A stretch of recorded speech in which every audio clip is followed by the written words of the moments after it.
heard a lot of people describe it as like the pepper plants. You have sweet peppers, you have hot peppers, and you have mild peppers.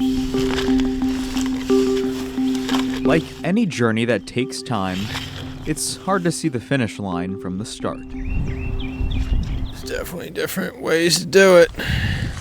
About 250 plants, and then it went from 250 to 500, from 500 to 1,000. Kind of wild thing, I moved out to California, 3 days turned into 3 years, and I got into a cannabis operation in California. It was in the first legal county in California, Calaveras County, and it kind of really opened my eyes to the legitimacy of this industry was here to stay.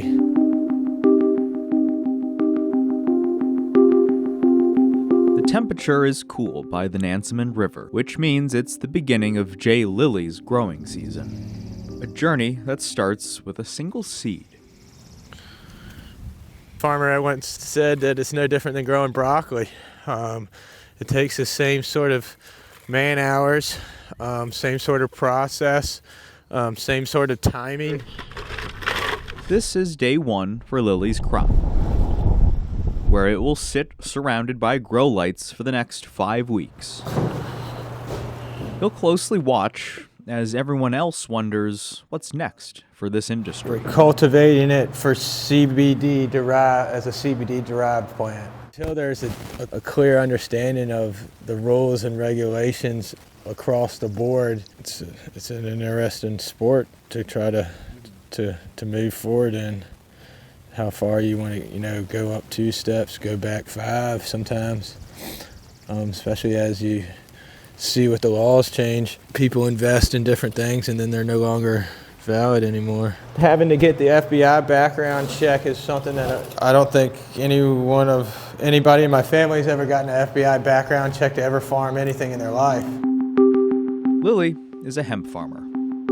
His cannabis sativa plants are the same species of plant that can produce marijuana. But unlike marijuana, Lily's crop tests less than 0.3% delta-9 tetrahydrocannabinol, which is the intoxicating component of marijuana, meaning he's technically under a different set of rules and regulations. It is confusing. There does seem to be the beginnings of a trend nationally that people say, hey, this is confusing. For clarity's purposes, we should have, one regulator, one set of rules for one plant. That hasn't taken hold in Virginia. On July 1st, 2023, lawmakers ruled hemp-derived products cannot contain more than 2 milligrams of total THC per package, and if they do, they must stick to a low 1 to 25 CBD ratio. The laws also crack down on synthetically manufactured hemp products like Delta-8. The thing, there's such a demand for intoxication, and being able to turn a hemp product into a product that might intoxicate somebody, might not, seems to be quite a topic of conversation in Virginia. Lily has never made an edible or Delta-8 product, but chose to grow hemp again this year. It's not something you can just show up on and do 2 to 3 times a week. It's something you basically live. And that's kind of what's been going on right now, is that nothing's been going on, moving along, nothing's been growing. So anybody that's in the industry, there's been a few people have grown tremendously. A lot of people are stagnant, and a lot of people are no longer in the industry.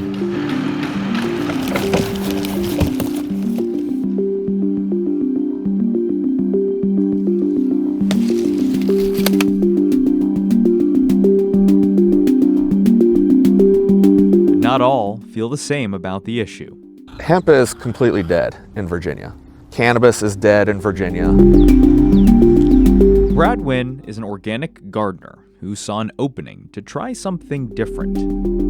I knew and had tried THC and CBD in other states and things like that, and saw the therapeutic benefits, but then I also saw how the industry was just laden with all these poisons. If we can take what we knew from growing plants and veggies and certified organic and just do it with hemp, if you just crunch the numbers, everything looks good on a spreadsheet where, we'd make more money than we would with lettuce. But the plot of land that Wynn once used to grow his hemp supply sits empty. He's decided not to grow for 2024. We don't need it. We don't have to do it. Retailers, 90% of their business is gone. That's a lot. And what they've done is they've just gone to North Carolina and are doing e-commerce sales. How are you going to stop that? Virginia's hemp law changes closed the legal loophole around synthetically produced products like Delta-8. Their sales were legal because they did not meet the federal definition for marijuana. There's an increase in emergency room visits, an increase in hospitalizations as a result of intended or inadvertent consumption of these products. An analysis of poison center data in Virginia by 13 News Now showed an increase of Delta-8 and synthetic exposures from 2 to 181 cases between 2020 and 2022. But in 2023, when the state's new hemp laws took effect, exposures dropped by 100 cases.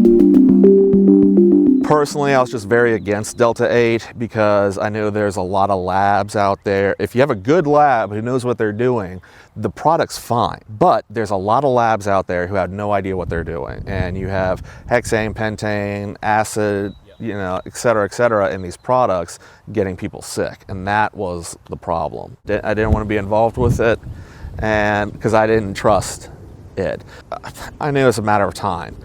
Okay, you're going to tell me that they're going to allow you to do hemp-derived Delta-9? Give me a break. First of all, most of it's not hemp-derived, right? And it's all mislabeled and everything else. Although Wynn has never touched the Delta-8 market, he says now interest for hemp is down overall for the state, which is why some may be expecting to pivot soon.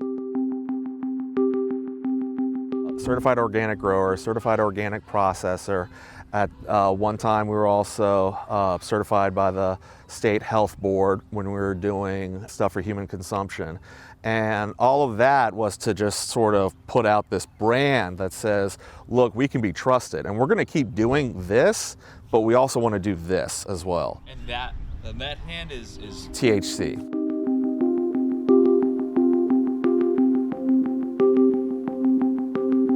This year, Governor Glenn Youngkin vetoed an adult-use cannabis marketplace bill, which would have created the legal foundation for marijuana sales next May. It would have created limits for 350 retail stores, 100 marijuana processing facilities, and licenses for up to 125 cultivators in Virginia. But Youngkin's veto essentially puts the state years away from a legal, regulated retail system.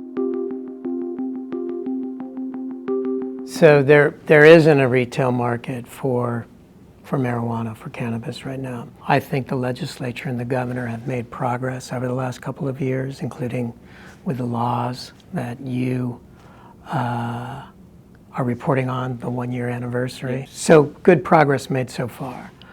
But I still think that there's more progress that can be made to ensure greater public safety.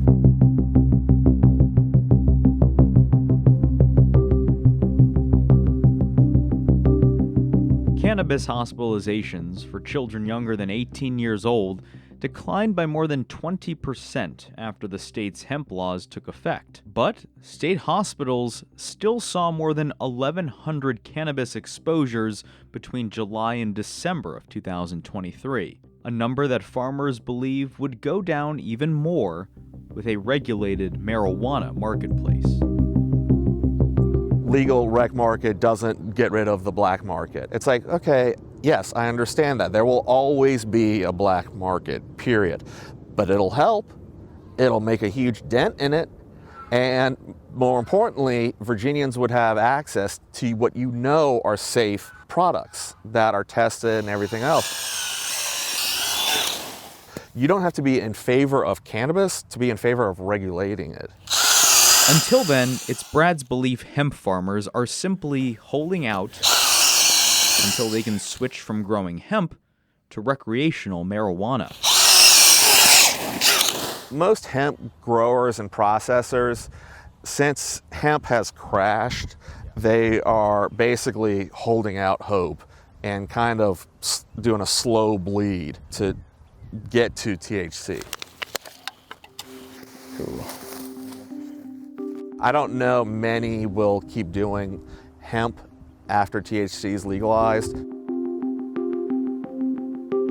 The idea being that their experience growing hemp should be the reason why they're given licenses to someday cultivate THC. By going to college and proving that you can go and learn and then somebody hiring you.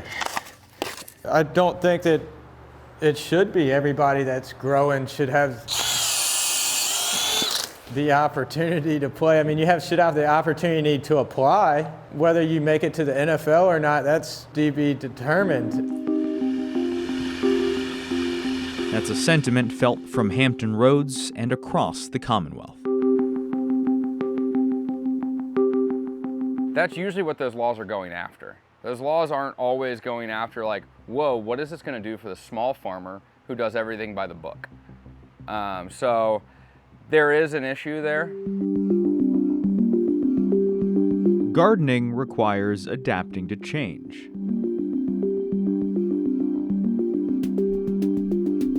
Which is a fitting way to describe the last year for farmers like Mark Tavares. We would be more of like the craft and the small person. Mark is a hemp farmer on the outskirts of Richmond who actually supports the state's new hemp regulations, even though the tighter restrictions make it harder for his small business. We had the Delta 8 loophole last year. There was a right way to do it. A lot of people did not do it the right way. It shouldn't be branded like a gummy worm. So, they changed the packaging, they changed the, laws on what shapes you could make in gummies. Partly because the hemp-derived products getting people sick gave local growers a bad rep. There might be 100 amazing people that do everything by the book, right? There's always going to be a few people that are trying to skirt the laws and find the gray areas.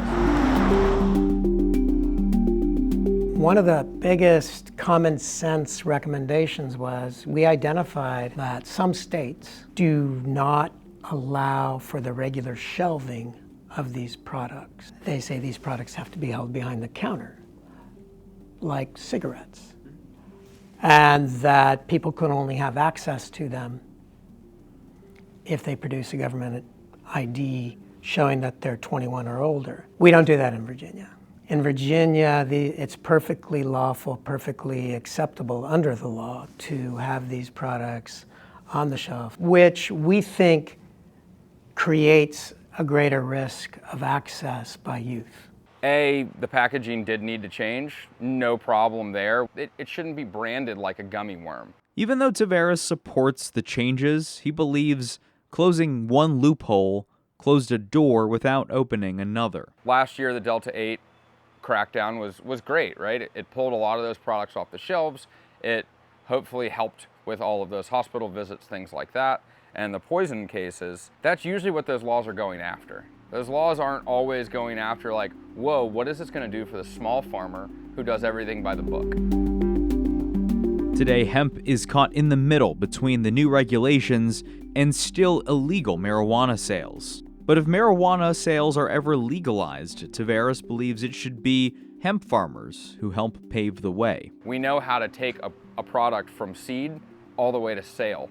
So I can track everything from start to finish, put a lot of work in. So allowing us to enter that recreational or medical field, I think would be a huge benefit to the state. Jeremy Price, chief officer for the state's cannabis authority, still thinks there is more to be done for consumer safety. So good progress made so far, but I still think that there's more progress that can be made. Governor Youngkin's rejection of legal marijuana sales mean for the moment, besides medical marijuana, hemp remains the only legal game on the market. You know, I'm a farmer at the end of the day. The only constant for this industry is the constant change. I'm Alex Littlehales for 13 News Now.